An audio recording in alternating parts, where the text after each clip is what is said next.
참 김명일 목사님하고 이렇게 옛날 함석헌 뭐 장공 김재준, 장준하, 문익환, 안병무 이런 분들 말씀 나누다 보니까 참 고난이 영웅을 만든다고, 인물을 만든다고. 그래. 하여튼 이런 시대가 살기 편해지면 오불조불한 인간 저부터가 참 반성이 되고 참 그렇게 어려운 시대에도 이렇게 어떻게 이렇게 의기를 잃지 않고 이렇게 살아가는가는 참 고난이 참 어떻게 보면 인물을 만들지 않는가 이런 생각이 듭니다. 그래요. 네. 육신은 같지만 가신 것 같지가 않아. 그렇죠. 이제 네. 역사랑 생명은 정신이 사는 것이고 우리 식으로 말하면 영혼이 영원한 것이지 육신이야 뭐 흙이지. 그 장준하는 이제 1952년에 사상기를 창단해서 반독재 언론 투쟁을 이제 전개를 했는데 함석헌이 이제 그곳에 글을 쓰면서 이제 사상기의 최고의 어떤 우리나라의 어떤 스타로 이제 떠오르셨는데요. 그런 이후에 이제 함석헌은 근데 뭐 사상기가 계속 이제 뭐 정간되고 폐간되고 막 박정희 정권에 의해서 그러니까 또 함석헌이 1970년에 씨알의 소리를 이제 올간지를 창간을 했어요. 그래서 유신 독재에 맞서기 위해서 그때 이제 편집위원으로 한겨레신문 초대 사장인 송건호 사장, 법정 스님, 무소유 법정 스님, 또 김동길 연세대 교수, 민중신학의 안병무 교수 이런 분들이 참여했을 때 김경재 목사님도 함께 했다고 그러는데 저희도 이제 아마 김경재 목사님이 지금 추천해서 제가 그런 것 같은데 지금은 이제 그런 윗대 분들 한참 늘어서 저도 지금 편집위원으로 제가 이제 하고 있습니다만은 그 기라성 같은 그런 분들하고 이제 그 함께 했을 때 그 분위기가 어땠습니까? 그 편집위원들 언행이나 성격 같은 게 기억나는 게 있으십니까? 예.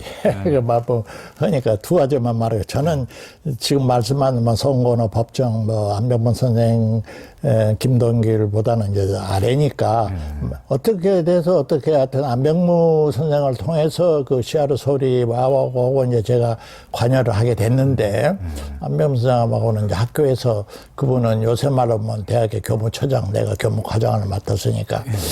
그래서 김동길 선생, 지금 연희동에는 김동길 선생 집에서 모였던 것 같아요. 편집위원이고 어쩌고서 돌아가면서 보니까 한 10명 된다, 한 7, 8명 모였던 것 같은데 두 가지가 지금도 기억이 생생해. 나야 이제 맨 말서에 앉아서 듣기만 했는데 우선 첫째 기억은 그 뒤에 이제 세상 속에서 회자되는 함석헌 선생의 3대 제자라는 게 김용준, 안병무, 김동길이다. 이런 말이 있었어요. 네, 뭐 지금 살아계신 분에게 이렇다 저렇다 말하고 싶은 생각 없습니다만은 여하튼 그 집에 가서 했을 때 김동길 선생님 집에서 먹었던 평양냉면 맛이 특수해요. 그 어른들 모셔놓고 뭐 잔치상을 하는 거 아니야. 딱 한 가지 메뉴가 평양냉면이요. 근데 육수가 그렇게 시원하고 맛있고 좋았어요. 예. 그 김동길 씨, 그때 김옥길 씨도 와서 옆에 도왔나 어쨌나 기억은 없지만 여하튼 그 냉면 맛이 특유했고 더욱더 잊지 못할 것은 그때 내가 송건호 사장을 거기서 가깝게 이렇게 육안으로 배운 기회가 그때 아마 사장 벌써 초대 사장이었습니까? 아니요. 한참 뒤에 이제 한겨레신문 생겼으니까요. 예. 근데 그때 그런 말씀을 자기는 함석헌의 사상에 대해서는 더 모른다. 거기 종교에 대해서는 자기는 뭐 빵점이다. 그러나 신문 그때 편집국장인가 뭐 맡은 동아일보 편집국장이구나. 현재 대한민국의 기자들, 신문사 기자들의 전 숫자가 모여서 필봉을 휘두른 것보다 더 무서운 글을 쓰신 분이 함석헌이다. 그렇게 표현을 하더라고요. 그것이 내 마음에 남아있어요. 그러니까 이제 언론계 종사하는 사람이니까 그 글의 힘과 위력을 알죠. 얼마나 못 있는 표현입니까? 한국의 실질적인 그 데스크에서 일하는 많은 그 내노라 하는 기자들의 필력과 그 패널 싸움, 그 총력보다도 함석헌 그래 더 위대해서 나는 이분을 존경하고 이 자리에 와 있습니다. 그 말하면서 종교나 사상 이런 데서는 나는 모르고 선을 딱 긋더라고요. 그래서 아주 그 카랑카랑한 그때 아마 한 40쯤이나 됐지 않을까? 4, 50 정도 됐을 것 같은데 그 송건호 씨의 그 말이 여기 잊혀지지 않아요. 예. 대단한 그분. 그러니까 뭐 우리 한겨레 신문 저희 신문사 초대 사장을 하셨지만은 그 동아일보 해직돼서 이제 편집국장까지 하고 하여튼 동아일보 최고 신문의 편집국장까지 하신 분이 그 오랫동안 그 이제 그 해직당한 이렇게 이제 백수로 이렇게 지내시면서 실은 자식들도 교육을 못 시켰거든요. 그러니까 따님들이 다 대학도 못 가셨어요. 그렇게 이제 저도 그분 말년에 누워 계실 때 댁에도 가보고 했는데 참 이 시대의 선비들이시죠. 아, 그래? 예. 그런 분들은 또 그 법정 스님도 그때 같이 예, 참석하셨고, 법정 스님은 이제 종교는 다르지만 서로서로 낮은 차원에서는 차이가 있을 뿐이지 높은 곳 차원에 따르면 서로 통하는 것을 이제 직감적으로 느끼신 거죠. 느끼신 것이고, 이제 뒤에 좀 이야기가 나올는지 모르지만은, 함석헌의 사상 속에는 불교의 화음 철학적인 요소가 많이 있어요. 네, 그래서 아마 종교는 다르지만 서로 존경하고 함 선생이 더 위지요. 법정이 더 아래니까. 제자뻘이죠. 네, 제자뻘이지만은 당시에는 또 법정이 이미 불교계의 사상계를 대표할 만한 젊은 학생으로서 인정을 받는 학생일 뿐만 아니라 사회적 참여 면에서 대표적인 인물이었으니까 상징적으로 참 좋은 개운재 선생도 참석하셨어. 개운재 선생이 참 고무신 신고 끝까지 함석헌 선생 곁을 지키셨어요. 네. 노동계의 대부라고 하는 개운재 선생. 네. 그러셨죠. 그 예전에 이제 김경재 교수님 뵀을 때 교수님께서 함석헌의 씨알 사상과 고난 철학을 말씀하시면서 예수 믿으면 부자 되고 건강해지고 천국까지 가는 축복을 얻고 고난은 면제해 준다는 것은 다 가짜다. 이런 말하는 것은 가짜고 종교는 고난을 얼렁뚱땅 넘어가자는 게 아니라 제대로 돌파하자는 힘과 지혜를 얻자는 것이라면서 약자들의 고난을 외면해 버리고 자기 희생이 없는 종교는 사회의 악이 될 뿐이라고 이제 하신 게 기억이 나는데요. 함석헌의 씨알 사상과 고난 철학이 우리에게 말해주는 것은 무엇입니까? 방금 그렇게 제가 그런 말을 어디서 한 것 같은데 그 말을 누구한테 배웠냐 하면 함석헌 선생님한테 배운 거지요. 함석헌 선생님한테 배운 거지요. 사실은 제가 함석헌 선생을 이제 만나게 된 건 참 행운 중에 행운이지만은 말년에는 이제 아까 말한 초기 씨알의 소리 그 귀라성 같은 편집위원들도 다 세상 떠나시고 혹은 지조가 달라져서 각각 길에 가버릴 때 마지막에는 외로우셨거든요. 외로우실 때, 그러나 잡지는 계속 할 때, 함석헌의 이제 주거지도, 저쪽에서 이쪽 쌍문동으로 옮겨서 아들 집에 계실 때인데, 그때 씨알의 소리, 발행 책임을 누가 맡았냐 하면 김영준 교수가 맡았어요. 네. 도올 김용옥의 형이죠. 네, 도올 김용옥 선생의 형님이죠. 예. 네, 그럼 나도 참 정말 함 선생님을 지극히 존경하시는 분이었는데. 화학자이면서. 네. 그래서 이제 실질적으로 이제 사무실이라고 편집회의라고 하는 것은 김영준 선생, 박성규 선생, 나 그리고 간사인 박영자 선생 이 네 사람이 잡지를 해가는 수밖에 없었고 이제 잡지가 구사 이번 호는 뭘 할까 할 때 우리들이 이 쌍문동 함석헌 선생님 집 근방에 그 어북쟁반 차라는 한식집이 있어요. 그게 정립 시간에 이제 함 선생님이 글이 나오시는 모시면 거기서 어북쟁반 쟁반국수지 하나 이제 시켜놓고 거기서 이런 이야기 저런 이야기 하면서 이제 소위 편집회의가 거기서 이루어졌는데 그렇게 하면서 이제 그 어떤 함 선생님 많이 잡수시대. 하루에 한 끼밖에 안 하루 드시죠. 한 끼 잡는 무슨 노인이 이렇게 진지를 많이 드시노. 정도로 많이 잡수시더라고. 이게 하루 한 끼로서 뭐 체격이 크시거든, 함 선생님이. 그 에너지를 보충하려면 좀 많이 드셔야 할 것 같아. 노인은 소식 안 나누는데, 그래 안 나누 많이 잡수신데.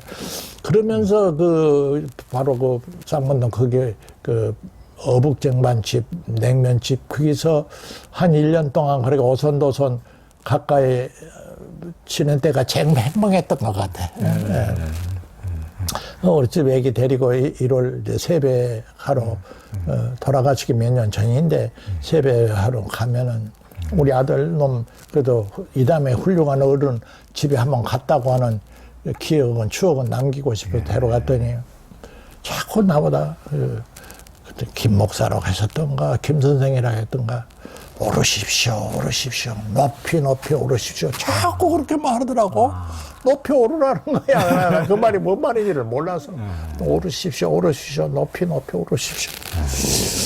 우리가 어른들 앞에서는 깨소리 못하는 유교적 훈련을 받아서 그게 무슨 뜻입니까 물어보지도 못했죠. 듣고만 나오고 그랬는데 그게 무슨 의미일까요? 오르십시오. 너무나 이 세상에 풍진 세상 멋에 집착하거나 그런 것에 연연하거나 그러지 말란 소리겠지. 성공 실패에도 관심 갖지 말고 정신적으로 하여튼 더 초연해서 더 높이 높이 정신적으로 그렇게 살아라는 그런 뜻으로 이해를 하는데 이제 그 고난 이제 그 함석헌의 그 명저 뜻으로 항공 역사 그 뒷부분에 이제 그런 이야기도 나가보는데 하여튼 고난이라고 하는 것을 생지고라고 보는 거예요. 생명이 있는 곳에 고난이 함께 있다. 생명이 있는 곳에 고난이 기계면 모를까 살아있는 생명이 있는 곳에는 고난이 있다 하는 것이 제일 명제라. 그걸 우선 받아들이라는 것이고 그런다고 해서 고난 찬미주의자거나 그런 분은 아니에요. 비관주의자도 아니에요. 고난에 맞서서 고난을 이기려고 고난에 져버리면은 그건 이제 패배자가 되지만은 고난과 겨루면서 생명 속에 고난을 잊게 있는 궁극적 이유는 모르겠지만 하여튼 고난은 자기가 살아본 결과 체험적으로 보면 개인적으로나 역사나 민족이나 고난은 현실 역사 혈육적인 인간을 정화하고 그 영혼을 정신을 정화하고 승화시킨다고 보는 사람이에요. 그것은 어쩔 수 없는 변함없는 진리라고 확신하는 것 같아요. 관념적으로 이론적으로 하는 고난 말고 실질적으로 체험 물질적으로나 질병으로나 외국의 핍박이나 압박이나 우리 한민족처럼 이렇게 강대국에 의해서 분단을 당해서 동족 살인을 저지르는 다 고난 아니겠습니까? 그러니까 그것의 의미를 깊이 생각하고 그 속에서 그 불무불에서 이겨나면 정금이 나올 것이고 그게 져버리면 그냥 고난에 그냥 짓눌려서 죽어버리는 것이고 그러니까 이제 돌아가신 노명식 교수가 이제 토인비 역사철학 전공인데 자꾸 그분은 함석헌의 이 고난사관을 토인비의 역사철학과 연결을 시켜서 설명해 보려고 애를 많이 썼어요. 아시는 대로 토인비의 스터디 오브 히스토리의 역사철학의 제1기조가 저 찰레지 앤드 레스폰스 아닙니까? 도전과 응전의 법칙이거든. 그러니까 나 초등학교 때만 해도 인류의 4대 문명 발상지는 강이 흐르고 기후가 온난하고 훌륭한 인종이 살았고 여러 가지 문명이 발생할 조건이 충족되어서 좋아서 문명이 싹 텄다. 바벨론, 아수리아, 에집트, 나일강, 황영이로 배웠는데 이제 토인비가 내가 중고등학교 때 배운 것은 토인비가 박사학위 과정의 역사 전공자들을 현지에 가서 다 조사시켜 보니까 그렇지 않다라는 거예요. 그냥 맨날 홍수 나오고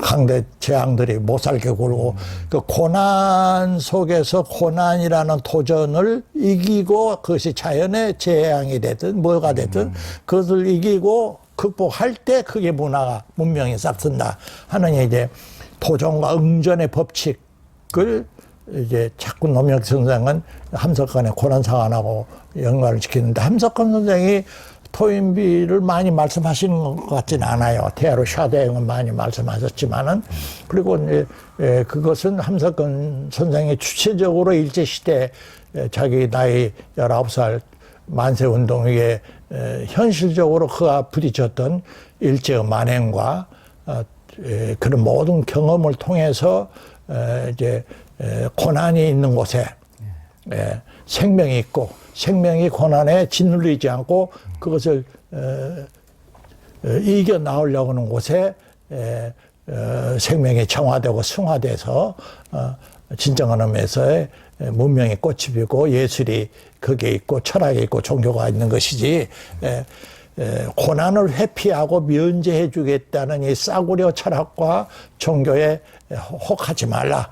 그것이 그 샤르 드스로바 한국 역사 속에서 나오거든요. 그걸 제가 대학 시절에 읽었는데 그게 그렇게 제게는 충격으로 왔어요. 우리도 뭐 고난을 면제받기 위해서 뭐 교회 다니는 건 아니지만 그래도 종교 가지면은 그렇지 않은 것보다는 그런 것이 덜 오는 것이 마땅한 보상이라고 생각을 했는데 그걸 확 뒤집어 놨으니까. 그래서 그 점에 있어서는 앞으로도 진리인 것 같고 그렇게 놓고 볼 때 세계 4대 종교라고 하는 뭐 불교, 기독교, 뭐 노장사상, 이슬람교 이렇게 보면 그 창시자라고 흔히 세상에 말하는 예수, 석가, 붓다, 노자, 공자 중에서 지독한 그 고난의 극치를 경험한 분이 예수 아닙니까? 그렇죠.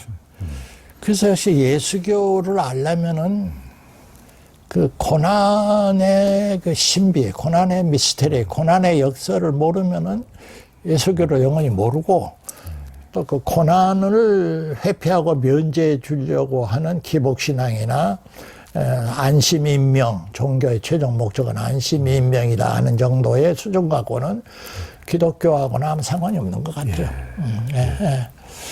크게 보면 역사 과정이 그렇고 가문의 과정도 그렇고 개인의 일성도 그렇고 제 자신을 놓고 볼 때도 저는 10남매 중에서 가운데 태어났는데 아버지가 초등학교 교장 선생이었으니까 10사람 다 뭐 대학교육 보낼 만큼 경제적으로 부한 것도 아니고 뭐 유교를 거치면서 집안이 거의 뭐 망쳐들 정도로 약해졌는데 뭐 고생이라고 할 건 없지만 그래도 그런 대로 고생과 그런 걸 거쳐서 80생을 살았는데 그것이 없었더라면 내가 오늘 있었을까 하는 생각이 돼요.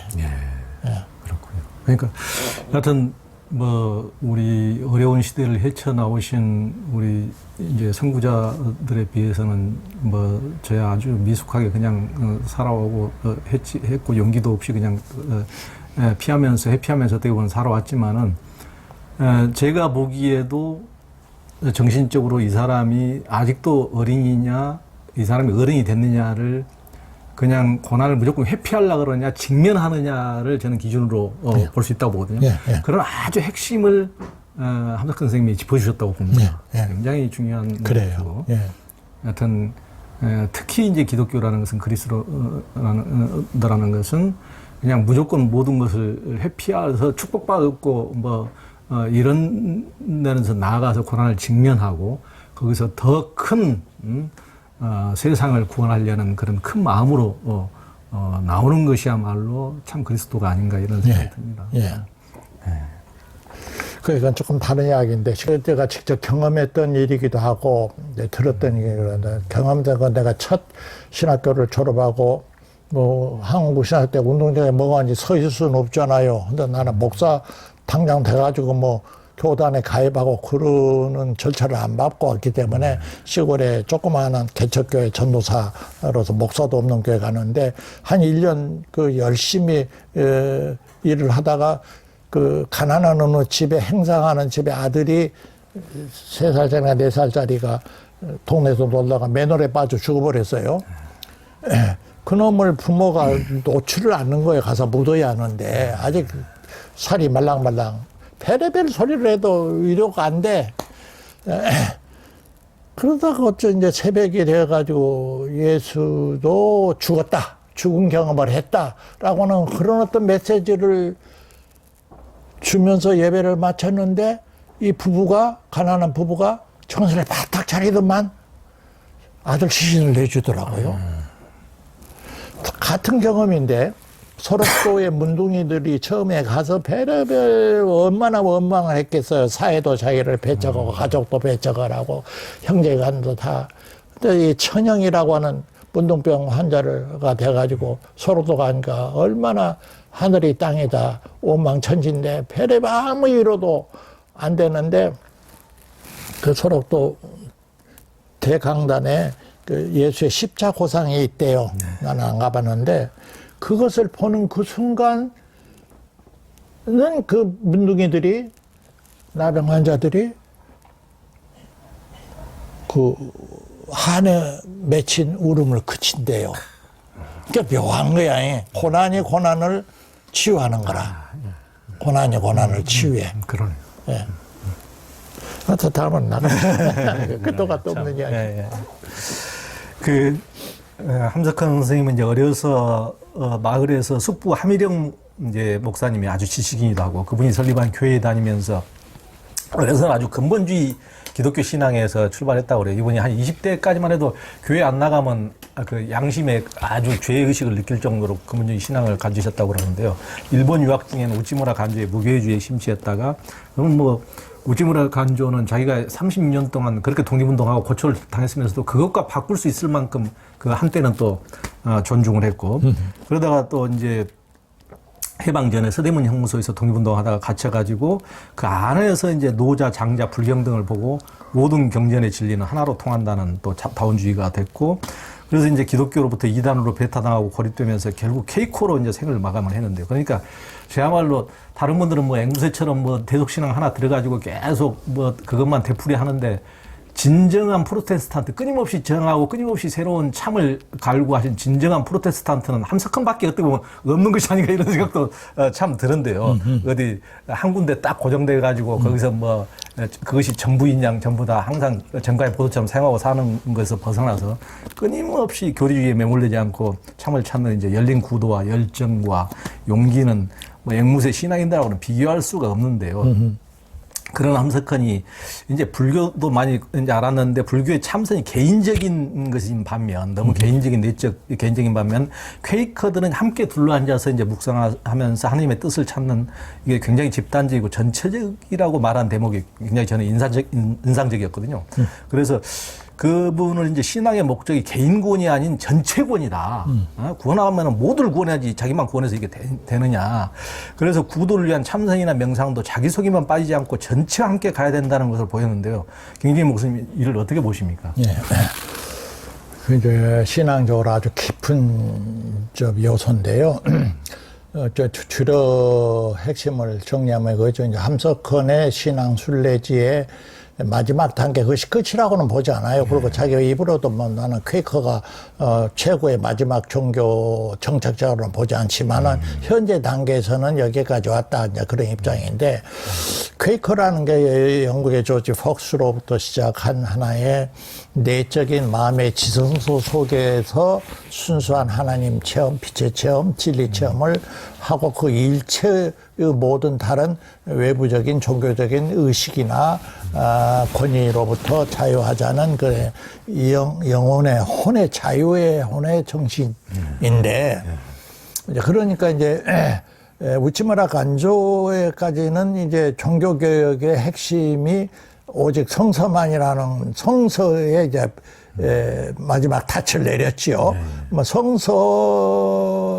성서만이라고 적어도 교황이나 교권의 직제, 성직자의 직제로서부터는 자유한다는 소리인데, 그러나 이제 우치무라 간조의 성서는 그것이 잘못하면 책 종료가 되니까 책이라는 성서가 위대한 영적인 진리와 계시적인 요소를 담고 있지만 그것이 영 그 자체가 된다는 하나님 자체가 아닌 것은 말할 필요도 없으니까 거기에 이제 매이는 것으로부터 이제 함석헌이 이제 또 한 번 탈출을 하면서 퀘이커로 들어가는데 퀘이커 모임에도 좀 한두 번 가봤어요. 함석헌이 인도하시는 신촌 모임에도 한두 번 갔고 미국의 펜드릴에 가서도 조금 있어 봤는데 얼른 겉으로 보면 퀘이커의 그 명상, 메디테이션과 불교의 참선, 수행이 비슷한 점이 많이 있어요. 또 통하는 점도 많이 있고요. 그걸 그들도 인정해요. 인정하지만은 좀 깊이 들여다 보면은 그게 묘한 차이가 있어요. 그렇죠. 묘한 차이가 있어요.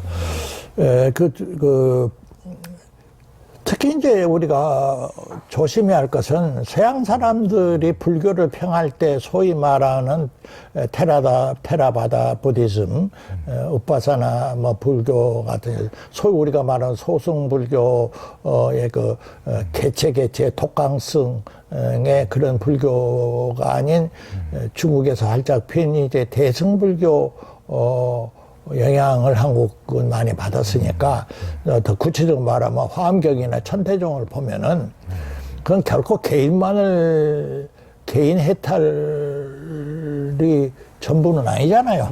그렇죠. 글자로 태승, 그렇죠. 전체 구원, 만인이 함께 타고 가는 그런 진례 수레바퀴를 흠모하는 것이니까 거기에도 개인의 해탈은 곧바로 프라주나가 제대로 됐으면은 포살행이라는 전체를 살리는 실천적인 안가주망이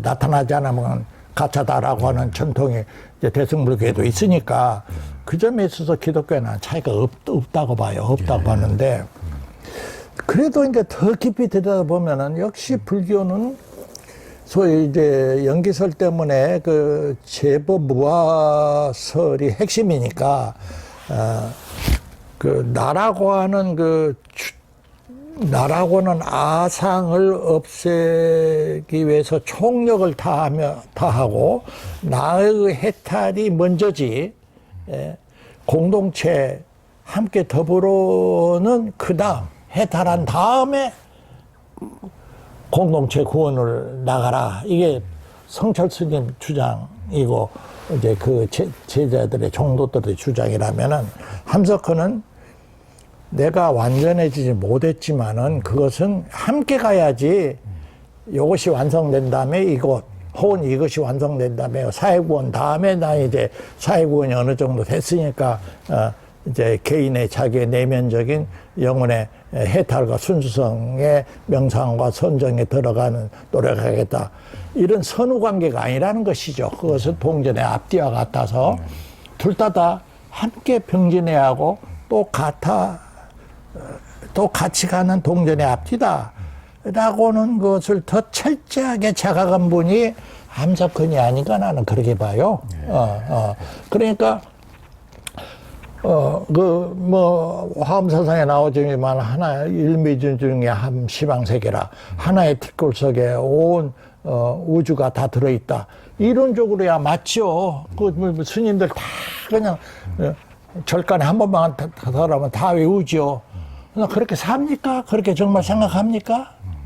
자기 속에 온 우주는 그만두고 한국 사회 모든 거지들, 살인 놈들, 나쁜 놈들, 정치 배신자들도 다 그것이 내 책임의 일부다, 내 속에 있다라고 인정합니까? 안 하잖아요. 근데 함석헌은 그래 보려고 애를 쓴 사람이라. 그러니까 사회 속에 강간하고 도둑질하는 젊은 놈이 있으면 그 책임의 일부를 자기는 지고 있다. 그가 도둑질할 수밖에 없도록 방치하고 내버린 것에 대해서 나는 깨끗하요. 나는 양심껏 살았어. 이런 소리 진정한 종교인은 못한다 하는 것을 가르쳐준 사람이란 말이야. 그러면서 개인은 철저하게 개인의 주체성과 책임성을 지키면서 동시에 전체 구원, 공동의 구원을 함께 이제 말하려고 한 점에서 대승불교도 그걸 말하지만은 이론이 아니라 실천적 삶 속에서 얼마나 철저하게 확철하면서 그것을 삶으로 살아보려고 몸부림쳤는가 하는 점에 있어서 나는 솔직히 말하면 성철 스님이나 그 어떤 불교 고승보다도 함석헌이 더 위대한 고승이라고 봐요. 이론상으로는 나는 뭐 구별하고 싶지 않아. 이론상으로는 그거야. 굳이 뭐 이제 학식으로 지식으로 말한다면은 불교는 이러나 저러나 브라만교의 혁명으로 나왔으니까 브라만과 아트만 내 근본적인 동질성, 브라만이고 아트만이고 아트만이 곧 브라만이다. 내 속에 있는 진정한 내 속의 인간의 불성이 곧 부처님이지. 기독교 말하면 나의 영혼이 하나님이지 하나님 따로 없다 하는 식으로 하나님과 인간의 본성을 본질적으로 동질시하는 것에 대해서는 함석은 동의하지 않아요. 하나님이 내 영혼 속에 지성 속에 현존을 해서 내 영혼과 불가분리적인 관계 속에 있어서 뗄 수는 없지만은 그렇다고 해서 자기는 양심껏 말하건대 인간이 하나님이다 이런 소리는 자기는 못하겠다는 거예요. 자기 경험상 나온 소리란 말이에요. 그래서 그가 기독교인이라는 거예요. 그가 아무리 종교를 초탈해서 기독교라는 울타리에 갇혀있지 않지만은 내가 보기에는 함석권은 기독교인이에요. 진정한 의미에서. 그렇죠. 마지막에도 이제 그분이 그런 식으로 이제 고백을 하셨고, 이제 크리스찬이라고 저도 보고, 이제 김경재 목사님께서 말씀하신 것처럼, 이제 불교에서는 영기적으로 보더라도 어떤 독립된 나라가 따로 있는 것이 아니고, 자타가 불이고 전체가 하나니까, 이를테면 동체 대비를 깨달으면은 그야말로 지공무사, 멸사범공을 할 수밖에 없는데, 그런 삶들이 그런 고승들의 삶도 상당히 이제 그렇게 내가 없이 정말 그렇게 사신 분도 물론 있지만 그렇지 않으신 분들도 많기 때문에 그런 점에서 봤을 때는 저도 함석헌이야말로 훨씬 더 대승보살로서의 삶을 사신 분이다. 그래요. 그런 점은 제가 그렇게 보고 있습니다. 그리고 이제 함석헌 스님께서 이제 일제 때도 해방 뒤 이제 뭐 엄청난 그 공산 치하에서도 남한 이승만, 박정희, 전두환 치하에서까지 한 거에서 8번이나 감옥을 갈 정도로 의기의 삶을 사셨는데, 그런데 이제 1960년대 초에 이제 물론 이제 함 선생님은 이제 장군 김대중 같은 경우도 똑같이 이제 그 시골 처녀와 무지렁뱅이 그냥 처녀와 결혼해서 이분은 이제 평생 회로를 하셨는데, 물론 함 선생님도 평생 회로를 하셨지만은 이제 무하게 아무것도 배운 글자를 모르는 분과 결혼을 해서 어렸을 때는 예전에는 탁하 구한말에 일제시대 때 초반에 그런 식으로 결혼을 시켰으니까 시골에서 얼굴도 모른 채 그랬는데 이제 평생 이제 사셨는데 60년대 초에는 20대 여성하고 이제 그런 관계 때문에 이제 스승 유영모조차도 막 공개석상에서 엄청난 비난을 하시고, 그래서 굉장히 이분은 막 고립되고, 뭐 책도 막 거짓 예언자라고 뭐 이제 정보부와 관련됐는지 어쩐지 모르겠지만 그런 책까지 나올 정도로 해가지고 뭐 세상으로부터 완전히 고립무원이 되시고, 그래서 그런 것을 봤을 때 이제 김경재 목사님도 그때 엄청나게 좀 개인적으로 충격이었고 속을 또 상하실 대로 상하셨을 것 같은데 그 문제를 어떻게 보셨습니까? 뭐 그 이야기는 회피하고 싶지도 않고 그러나 뭐 길게 말하고 싶지도 않는데 저는 그 점에서는 김용준 선생의 견해와 같아요. 그건 이제 소위 함석헌의 여성 스캔들, 그의 팩트가 무엇인지는 당사자들밖에 그 외에는 아무도 몰라요. 그 외에는 그 현장에서 본 적도 없고. 그런데 나는 이제 그 점은 이렇게 이해를 합니다. 요새 이제 뭐 여성 인권 운동하는 사람들이 들으면 벌쩍 뜰랑가 몰라도 적어도 함석헌과 어느 여성과의 관계가 뭐 겁탈하다 할지 그의 권위를 이용해서 강요를 했다 할지 뭐 그런 것은 적어도 아니고, 어떤 형태의 남녀 관계가 있다고 한다면은 그것은 또 두 가지 점, 그것으로서 함석헌은 지옥 밑바닥에 떨어진 경험을 했거든요. 함석헌에서 일생에 2번 내지 3번 당하는 고난의 밑바닥이에요. 세상에 완전 고립을 신앙적으로 말하면 하늘이 그에게 그런 고난 경험을 하게 했다고도 볼 수 있는데, 뭐 그건 또 깊은 경지라 모르겠고, 나더러 말을 하면은 나는 함석헌을 뭐 성자나 뭐 천사나 신으로까지 종교 교주로까지 섬기지 않고 그 나와 똑같은 연약한 인간이다라고 모실 수 있는 도리어 계기가 돼서 참 편하고 좋아요. 응? 인간으로서의 함석헌, 인간으로서 함석헌의 그것도 기독교도 그건 예수의 인간의 본성과 신성 문제로 계속해서 끊임없는 논쟁이 됐죠. 끊임없는 논쟁이 됐던 건데 그건 함석헌이 인간이었다, 남성이었다, 그리고 평범한 사람이었다. 다만 나는 하나의 양보를 할 수 없는 건 그가 적어도 욕을 당할 수도 있고 그러지만은 강제 겁탈하거나 그의 권위로 여성의 인권을 무시하면서 못된 짓것을 하지는 않았을 거다라고 하는 그 점 하나 하고 그의 그 약점에 뭐가 그가 한국사 속에서 이룬 사상사 속에서 이룬 또 민초들과 함께 이룬 그의 엄청난 업적이랄까 공적에 비하면은 태산의 한 방울의 물방울 한 줌의 흙에 불과하는데 그걸 침서 봉도에서 그를 매몰시키려고 했던 그의 일가 친척을 비롯한 당시의 악의 세력들이 나쁜 놈들이라 나는 그렇게 봐요. 나쁜 놈들이라. 그건 그도 인간으로서 그건 도리어 그렇게까지 그 어려운 때 그 돈 들여서 책까지 내면서 그걸 광고할 것이 뭐있냐. 나는 내 눈으로 확증을 할 수 없으니까 뭐 중앙정보부 개입이나 뭐 소위 그때 제일 미워하는 당시 박정희 집단 미워하는 사람이 장준하하고 김예준이었으니까 장준하하고 함석헌이었으니까 그 사람 못 때려잡으려고 모두 발광하던 때니까 나는 무엇인가가 something 보이지 않게 제 간접으로 작동을 했으리라고 나는 짐작을 합니다만은 그런 거 다 떠나서 나의 대답은 그 함석헌의 여성 스캔들로 말미암아 함석헌에 대한 나의 그 사상적인 핏, 그분을 순수호로 내가 존경하는 마음에 대해서는 티끌만큼도 금이 가지 않았어요. 네, 그렇군요. 하여튼 이인재 목사님 말씀을 충분히 이해가 되고 어떻게 보면은 그때 당시에는 참 옛날 시대고 지금같이 뭐 그 좀 남녀 이런 것도 좀 자유스러운 시대 같으면 아무 문제가 안 될 수 있었을 텐데 너무나 그거 하나로 이분의 완전 인격을 완전 결단 나는 그런 이제 참 엄청난 일을 이제 당하셨고 개인적으로도 명예가 실추되고 또 그 여성분도 이제 어찌돼서 지금 이제 80대 할머니가 되셨고 이제 저도 이제 종종 이제 뵙는 있지만은 이제 그런 분들도 참 순수한 그때 당시에는 사랑을 하시고 하셨는데 그분도 평생 그런 가슴 아픈 것을 안고 평생 사시는 걸 보면은 인간적으로 참 마음이 늘 아프더라고요. 예. 그래.